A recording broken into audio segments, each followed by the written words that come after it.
안녕하세요. 인문학을 요리하는 남자, 인문학 셰프 세범입니다. 자, 우리 앞선 세미나에서는 어, 공황의 원인이 무엇인가 이와 관련하여 케인스 선생님의 견해를 살펴보았는데요.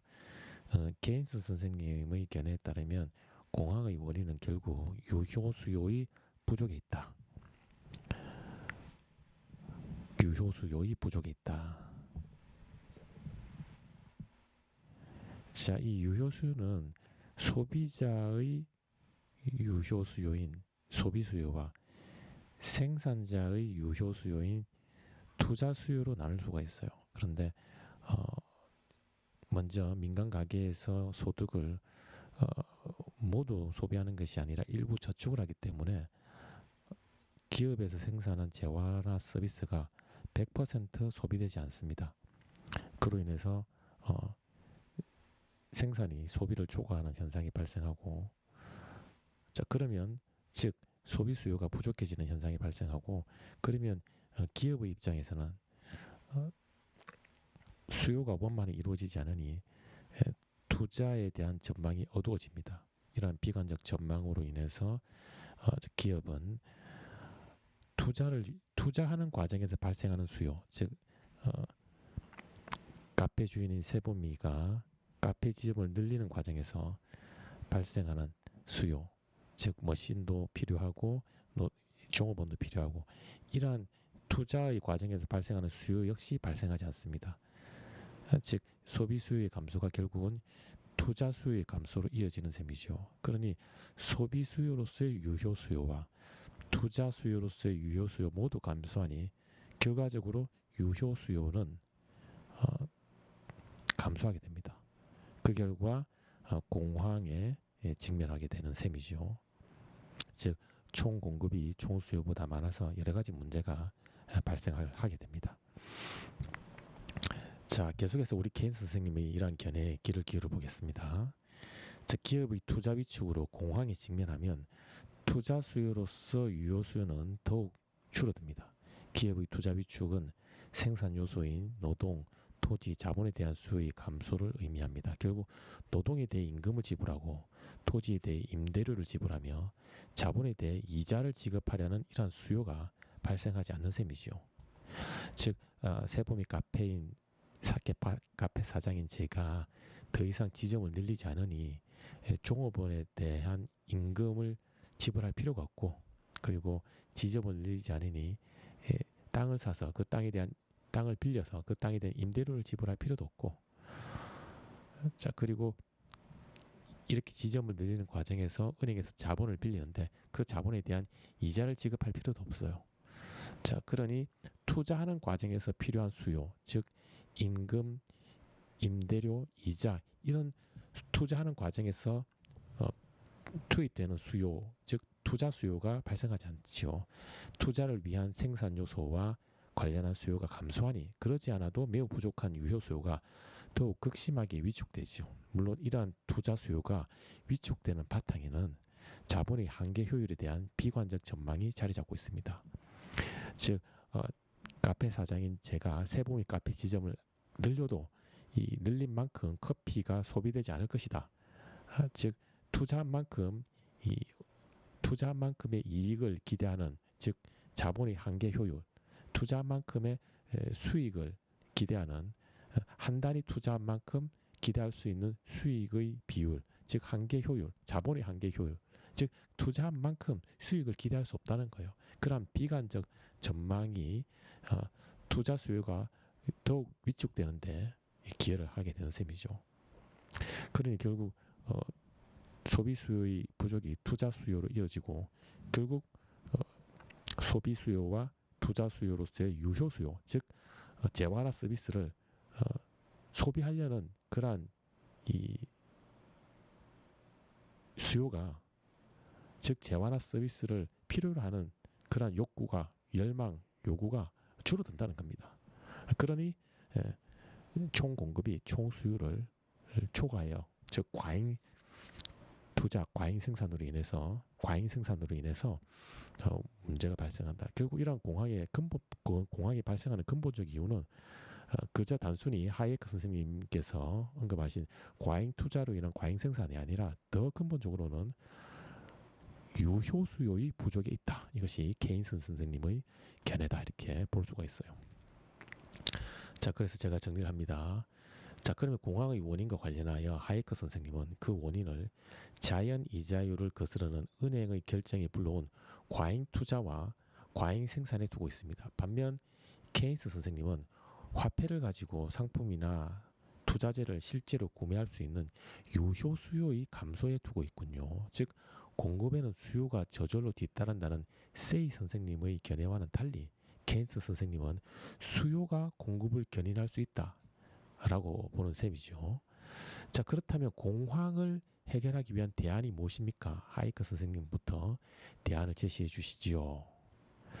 자, 정리를 하자면 결국 하이크 선생님은 과잉 은행이 자연 이자율에 개입해서 이자율을 낮췄다가 그로 인해서 과잉 투자와 과잉 생산이 발생했는데 여기에 위협을 느낀 은행이 다시 이자율을 높이는 또 한 번 자연 이자율을 거스르는 조치를 하고 이 과정에서 그런 이자율을 감당하지 못한 기업이 파산하면서 도미노처럼 은행도 파산하고 기업에 고용되어 있던 노동자가 실업에 직면하고 이런 과정을 통해서 결국은 공황이라는 문제가 발생한다라고 보는 반면 케인스 선생님은 소비 수요와 투자 수요로서의 유효 수요가 부족해서 총 공급이 총 생산보다 많은 즉 생산과 소비 사이의 균형이 깨어지는 그런 문제가 발생한다는 거예요. 결국 그러면 케인스 선생님의 입장에서 보면 공급이 중요한 게 아니라 수요가 중요하다는 겁니다. 유효 수요를 확보해서 이 쌓여있던 재고를 소진할 수 있는 그러한 이 여유를 우리가 확보해야 된다. 이런 입장이 셈이지요. 자, 그렇다면 자, 이렇게 공황의 원인과 관련해서 케인스와 하이에크 선생님의 견해를 살펴보았는데 그러면 이러한 공황 문제를 해결하기 위한 대안이 무엇입니까? 라고 제가 먼저 하이에크 선생님께 여쭈었습니다. 자, 그러니 이제 하이에크 선생님께서 이제 이렇게 언급하십니다. 대안은 바로 비틀즈의 노래인 Let It Be에 담겨 있습니다. 정부는 인위적으로 개입하지 말고 시장의 순리에 맡겨야 합니다. 자, 물론 공황으로 인해 투자 수익을 창출하는 데 실패한 경쟁력 없는 기업은 자연스럽게 도산할 것입니다. 이 과정에서 기업의 투자 위축은 자연 이율의 하락으로 이어져요.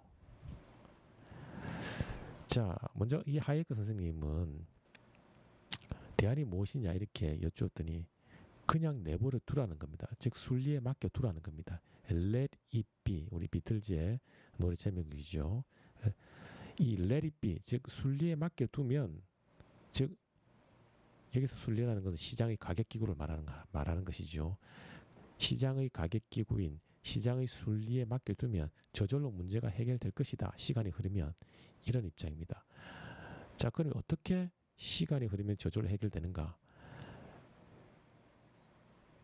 경쟁력이 없는 기업은 자연스럽게 사라진다는 겁니다. 사라진다. 사라지게 되면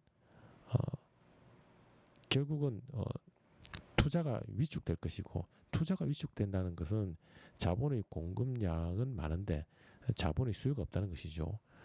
그러니 자연 이자율이 하락을 하게 됩니다.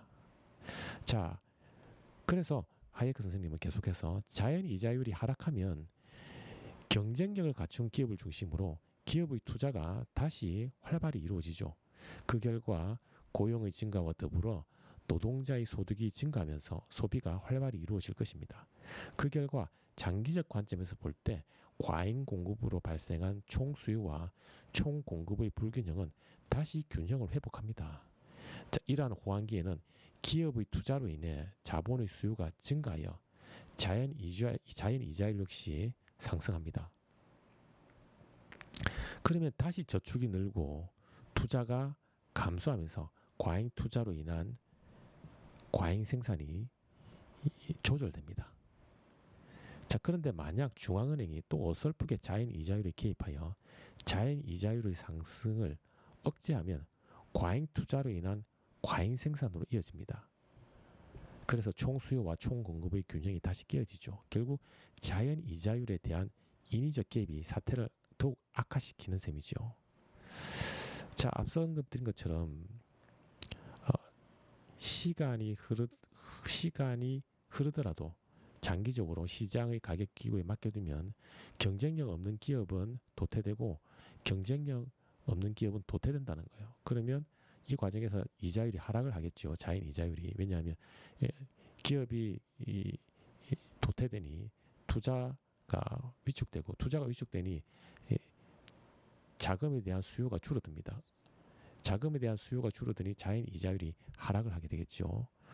자연 이자율이 하락을 하면 이제 어떻게 되느냐? 자, 그렇게 해서 자연 이자율이 하락을 했습니다. 그러면 도태되고 남아있는 경쟁력을 갖춘 기업, 이 기업을 중심으로 다시 기업의 투자가 활성화됩니다. 이자율이 하락했으니 이 기업 입장에서는 은행에서 자금을 빌려와서 세부 및 카페의 지점을 계속 늘리려고 하겠죠. 투자가 이렇게 활발하게 됩니다.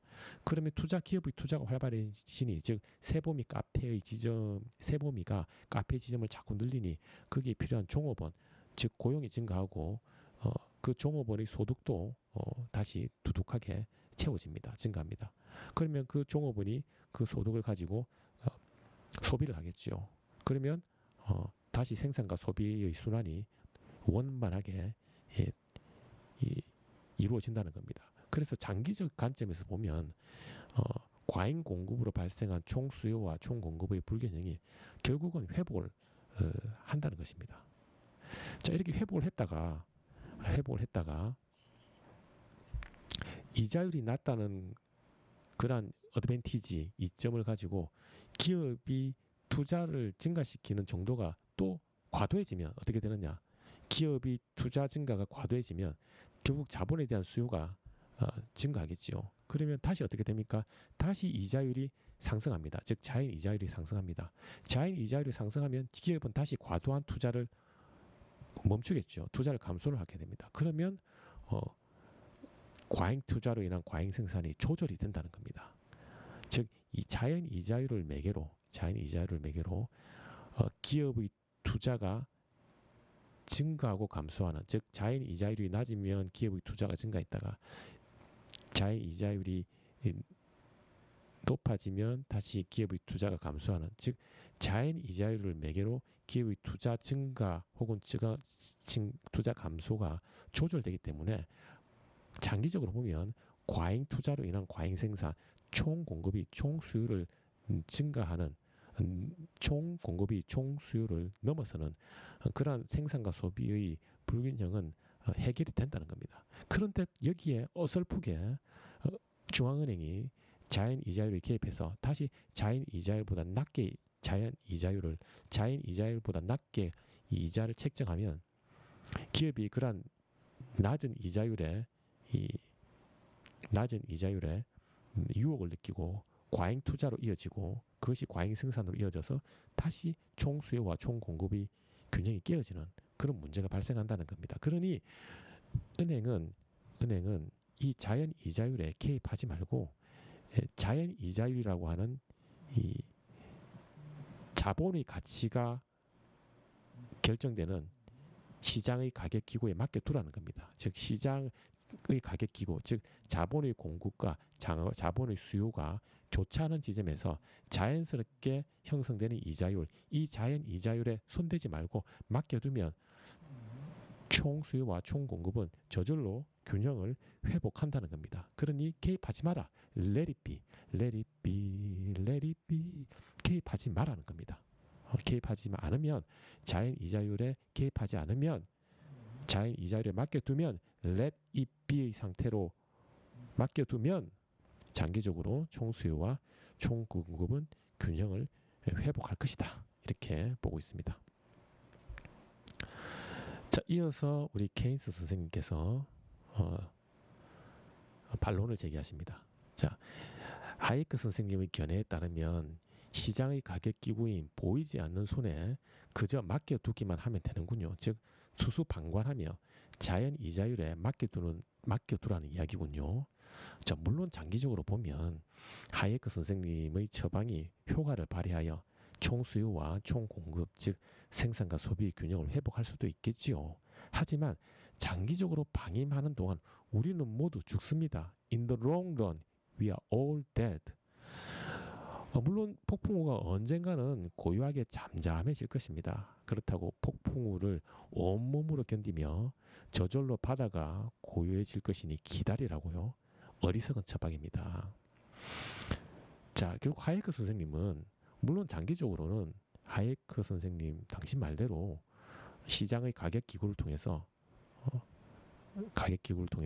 투자와 저축이 조절되어 결국 생산과 소비 균형을 회복할 수 있다. 회복할 수도 있다. 그것은 장기적이다. 하지만 그 장기적으로 시장의 가격 기구에 맡겨두는 동안 우리는 다 죽는다는 겁니다.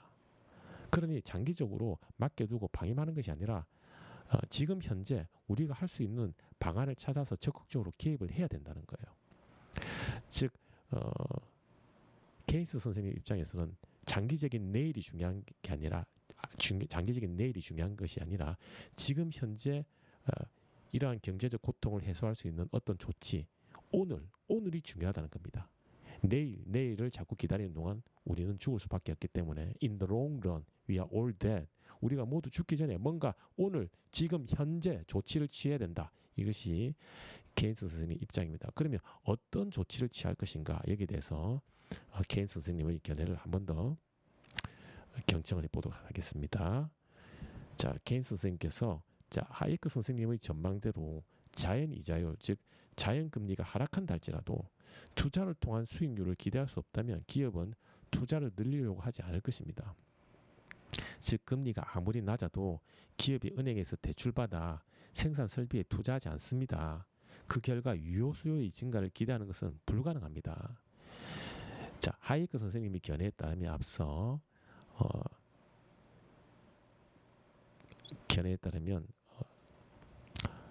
일시적인 생산과 소비 불균형, 즉 공급이 수요를 초과하는 총공급이 총수요를 초과하는 그러한 일시적인 불균형의 과정에서 그러한 과정에서 경쟁력 없는 기업은 도태를 한다는 겁니다. 도태를 하게 되면 다시 투자가 위축되니 자본에 대한 수요가 줄어들어서 자연 이자율이 하락을 한다는 것이죠. 자연 이자율이 하락하면 남아있는 경쟁력을 갖춘 남아있는 기업이 하락한 이자율을 활용해서 투자를 늘리고 노동자를 고용을 하고 그 과정에서 실업이 해결되고 노동자는 소득을 확보하고 그 소득을 가지고 다시 소비를 하는 이러한 생산과 소비 순환이 이루어질 것이다 라고 전망을 하고 있어요. 자, 그런데 그렇다면 결국 이자율이 시장의 가격 기구를 통해서 생산과 소비 균형이 회복되는 과정에서 자연 이자율, 즉 자연금리, 내추럴 레이트이 하락하는 경향을 보이는데 그러면 이렇게 자연금리가 하락한다고 해서 반드시 기업이 투자를 늘리느냐? 그렇지 않다는 거예요. 즉 이자율이 낮아도 세보미 카페 사장님은 카페 지점을 늘리지 않을 수도 있다는 거예요. 왜? 지금 현재 총수요와 총공급의 불균형으로 인해서 카페 지점을 늘려도 카페 지점을 늘린 만큼 커피가 소비되지 않을 수 있다는 비관적 전망이 일단 자리를 잡기 시작하면 그러한 비관적 전망 때문에 앞으로도 이러한 흐름이 이어질 것이다. 이러한 비관적 전망으로 인해서 이자율을 낮추어도 은행에서 자금을 빌려서 카페 지점을 늘리려고 시도하지 않는다는 거예요. 그러니 이 케인스 선생님의 입장에서 중요한 것은 어떤 합리성, 이게 중요한 것이 아니라 비관적 전망, 투자에 대한 비관적 전망을 변화시키는 것이 중요한 거예요. 일단 투자에 대한 비관적 전망이 한번 자리를 잡으면 낮은 이자율로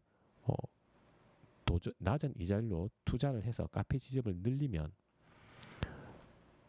다시 수익을 기대할 수 있다 할지라도 합리적으로는 그렇게 된다 할지라도 일단 한번 비관적 전망이 자리 잡으면 이자율이 낮아져도 투자를 늘리려고 하지 않는다는 거예요. 즉, 한번 비관적 전망이 자리 잡으면 카페 지점을 은행에서 자금을 빌려서 카페 지점을 늘리는 이런 시도를 하지 않는다는 겁니다. 결국 자연 이자율이 하락한다는 것을 계기로 유효 수요의 증가를 기대하는 것은 불가능하다는 겁니다. 자, 그렇다면 우리는 자본의 한계 효율에 대한 기업의 비관적 전망, 즉 세보미가 카페 지점을 늘리려는 투자를 하면 이자율보다 높은 수익률을 기대할 수 있다. 이러한 낙관적 전망이 있어야 되는데 은행에서 자금을 빌려서 카페 지점을 늘려도 그 이자율을 감당하고도 남는 수익률을 기대할 수 있다. 즉 자본의 한계 효율이 증가할 것이라고 기대할 수 있다라고 하는 그런 전망이 보이지 않는다는 거예요. 그런 비관적 전망을 낙관적 전망으로 변화시킬 수 있는 정책을 마련해야 된다는 겁니다. 즉 자금을 빌려서 카페 지점을 늘리면 이자율을 감당하고도 커피를 팔아서 수익률을 기대할 수 있다. 이러한 비관적 전망, 이러한 낙관적 전망으로 변화시킬 수 있는 어떤 정책이 필요하다는 겁니다. 자, 이러한 반전의 열쇠를 쥐고 있는 주체는 바로 정부입니다. 자, 그러니 정부가 적극적으로 개입하여 유효 수요를 증대할 수 있는 재정 정책을 펼쳐야 합니다. 즉 정부가 주도하여 지출을 파격적으로 늘려야 합니다. 이처럼 정부가 재정 지출을 늘려 불안정한 유효 수요를 안정화시키는 것이 투자의 사회화라고 합니다. 자, 그렇다면 중요한 것은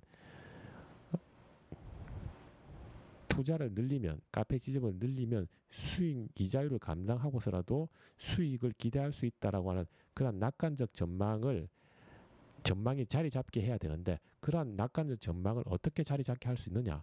바로 정부가 개입해야 된다는 겁니다. 그러면 정부가 어떻게 개입할 수 있겠습니까? 자, 예를 들어서 제가 여기서 세보미 카페 지점을 운영을 하고 있었어요. 그런데 정부가 여기에다가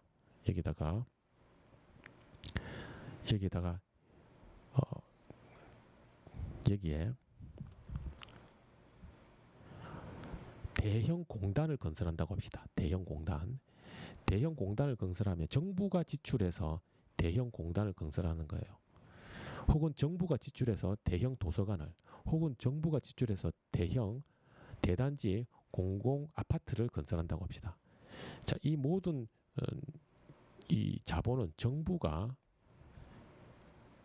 정부의 국가 재정에서 지출하는 겁니다. 즉 공공 지출이죠.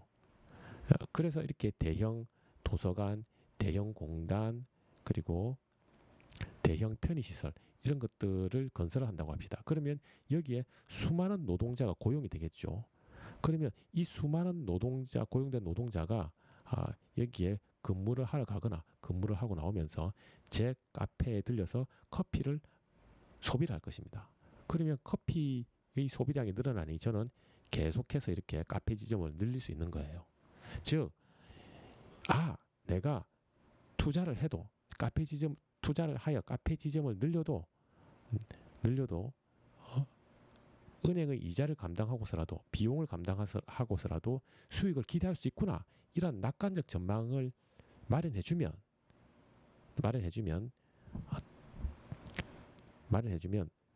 투자를 늘린다는 거죠.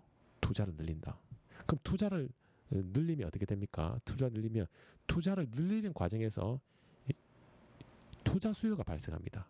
앞서 드린 것처럼 임금도 지불해야 되고, 그리고 토지에 대한 임대료도 지불해야 되고, 커피 머신 기계도 사야 되고, 이런 투자를 하는 과정에서 수요가 발생하죠. 그러면 유효 수요가 증가하게 됩니다.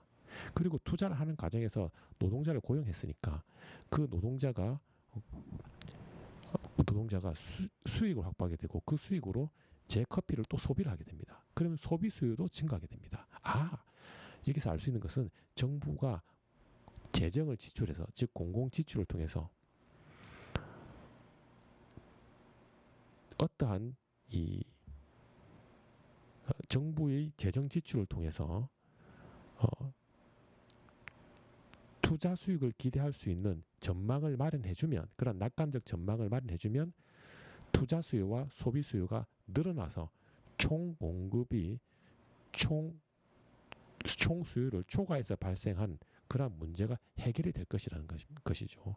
즉 결국 중요한 것은 정부의 역할이 중요하다는 겁니다. 정부가 아, 비관적 전망을 낙관적 전망으로 변화시킬 수 있는 노력을 해야 되는데, 바로 그것이 정부가 대규모로 재정을 지출하여 대규모 공공사업을 벌이고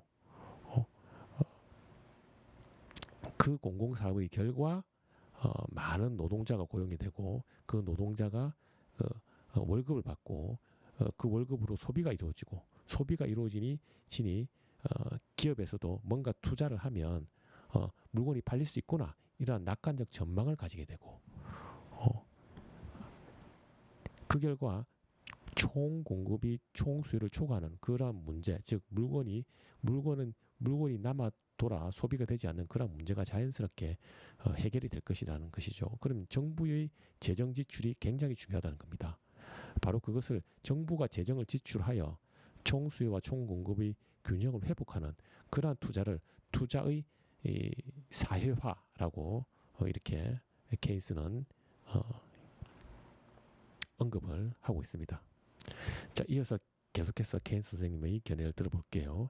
심지어 다음과 같은 방식으로 정부가 재정 지출을 늘리는 것조차 효과를 발휘할 수 있습니다. 자, 폐광에 구덩이를 파고 지폐로 채운 병을 그 구덩이에 묻으세요. 그러면 기업이 노동자를 고용해서 그 지폐를 파낼 것입니다. 이 과정에서 자연스럽게 유효 수요가 증가합니다. 즉 정부의 재정 정책을 통해 공공 지출을 늘리면 일할 의사가 있으면 누구나 일자리를 얻을 수 있는 완전 고용이 이루어지지요.